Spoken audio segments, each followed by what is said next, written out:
live in Abu Dhabi. Now, Susan Lee has been one of the people to criticise this speech from Anthony Albanese. Joining me live now is Shadow Finance Minister James Patterson. Thanks for your time. Interested in your views. Anthony Albanese met with the Defence Minister. The UK is obviously an important country. He met with the Conservative leader as well. Isn't it fair enough for him to be meeting all those people as well as giving this speech at a conference?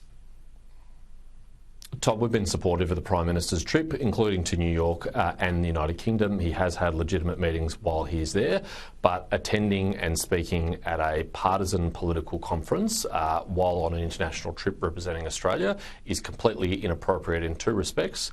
Number one, it's a misuse of Australian taxpayers' money.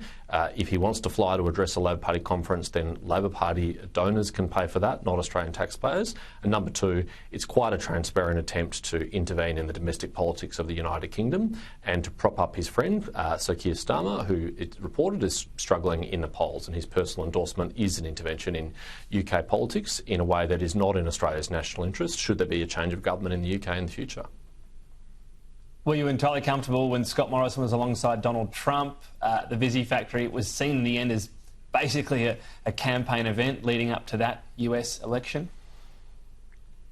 Well, Anthony Albanese, of course, was highly critical of that event at the time, as were Labor MPs, so he is guilty of gross hypocrisy on that. But actually, there's a pretty big difference between those two events. Scott Morrison was attending a joint event with the US President at an Australian company that was announcing an investment in jobs that would benefit both countries.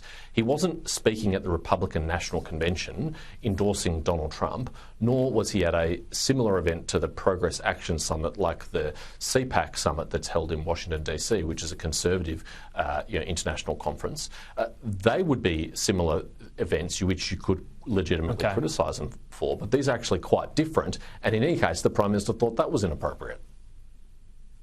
What do you make of Nigel Farage's popularity? Is there a lesson for the Liberal Party on the way he's managed to gain popularity and the way he's campaigned? There are, of course, lessons from other democracies for Australian politics, but we should be a bit cautious in interpreting them and directly translating them. The United Kingdom has a first-past-the-post voting system, and they also effectively have four major parties, on some days 5 major parties. So political success in the UK is getting about a third of the vote. The low 30s can get you a comfortable majority government, and that's what the polls predict if an election were held tomorrow, that Nigel Farage and his party would achieve and could form majority government. In Australian political context, that's not the case. We need a primary vote much higher than the low 30s. In the Liberal Party's case, we aspire to be high 30s to low 40s, and of course you have to win the two-party preferred vote as well. You have to be preferred by the majority of Australians. So I think we should be cautious in trying to directly translate anything from that political system to ours. So if your colleagues are like, hey, let's tack right, ramp up populism, that would be your caution on that yes, that might lock in a third of the electorate right behind you, but maybe not much more. Well, Australia also has compulsory political voting, which the UK does not, and so that's another factor. I mean, I'm someone who very much believes that your core supporters, your base, if you like it, is a very important political constituency that parties must first lock in so they're in a position of strength to go after swing voters. I'm not one of those people who says you can completely disregard and overlook your base, that they're irrelevant, that they have no other choices. I think that's a huge mistake. But of course, it is swing voters who determine the outcomes of elections. In other words, those in the political centre. The budget result, $10 billion in deficit, an improved result compared to expectations, and really compared to some of our other deficit years in the past 10 years, not too bad. Do you give any credit to Labor? Well, Jim Chalmers has told this story that because of his brilliance and the hard decisions of their government, he delivered 2 budget surpluses. But if he was so brilliant, he should have been able to continue that to have a 3rd budget surplus, and he hasn't. And of course, the reason why that's the case is he is the happy beneficiary of the largest revenue surge in Australian political history, to the tune of $370 billion over the last 4 years, and that has propped up his budget. But now even that extraordinary revenue surge is not enough to keep up with the extraordinary spending spree that Jim Chalmers and Katy Gallagher and the Albanese government have been on. But all they had to do to deliver a 3rd surplus was just a little bit of fiscal discipline. In fact, the $22 billion of net spending decisions in the last financial year has taken this from what would have been a $12 billion surplus to a $10 billion deficit. So he owns this deficit as well as every deficit forecast for the next 10 years. So finances, your portfolio is the one where you're saying no and bringing that discipline on spending, if you like. We know you agree with Labor on reining in the NDIS. What other broad areas of spending need attention in the short term, in your view? Obviously, Tom, we're at the start of this term, and so I can't be completely definitive about potential saves that the coalition might take to the next election after a couple more budgets. But one example that I can give you is the government's incentive to take up electric vehicles. It was supposed to cost $50 million. Sorry, it's supposed to cost $500 million. Is blown out to $5 billion, an absolutely massive and extraordinary blowout on this government's watch.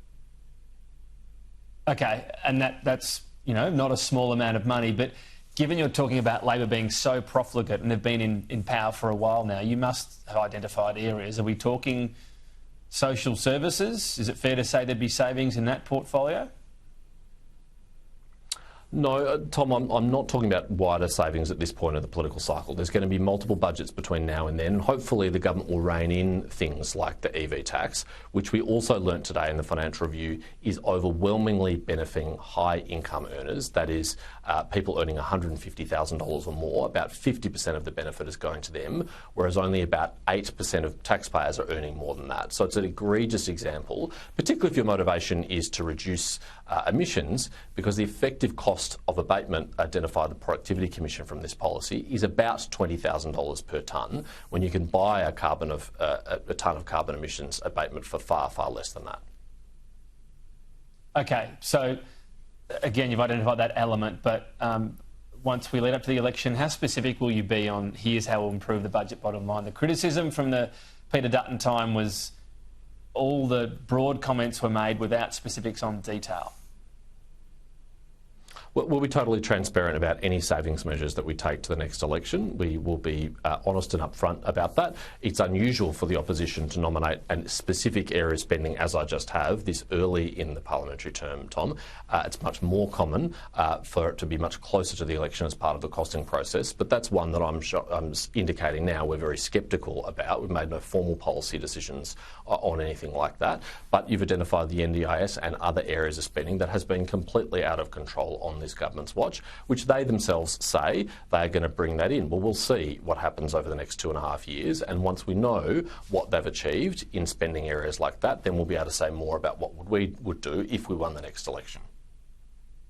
Got some fresh vision incoming for our viewers on what's happened in and around Bourke Street. 4 arrests have been carried out, so 4 teenagers have been arrested. So this is vision we've just come in of these teens being arrested, this car stolen yesterday. Thankfully, even though it had echoes of that 2017 Bourke Street rampage it was described as, in which 6 people were killed. 1 woman has been injured, but not described as life-threatening. Do you sense crime's going to play a big role at that state election, James Patterson, and youth crime in particular? I suspect it will, Tom, because youth crime is out of control in Victoria on Jacinta Allen's watch, and Victorians feel unsafe in their own homes. We just had crime statistics out last week, and they show enormous increases in aggravated burglaries, including inside people's homes, as well as some of the worst figures of youth crime we've ever seen in the history of this state. And that has all happened on Victorian Labor's watch, and it is a direct result of the fact that they have weakened our laws to make it easier for people to get out on bail, even after they've been arrested, on serious violent crimes. It is not uncommon in stories like these to learn subsequently that the people accused of committing these offences are out on bail for numerous other violent offences. And I think Victorians have just had enough, and they want a strong leader and a strong government that can deal with that. And I think Brad Batten and the Victorian Liberals can deliver it. Just to note, obviously, very early in this, we don't know anything about the alleged offenders or their backgrounds. I'm not saying you were saying that, but I'm just clarifying that for our viewers. James Patterson, appreciate your time. Thank you. Thank you.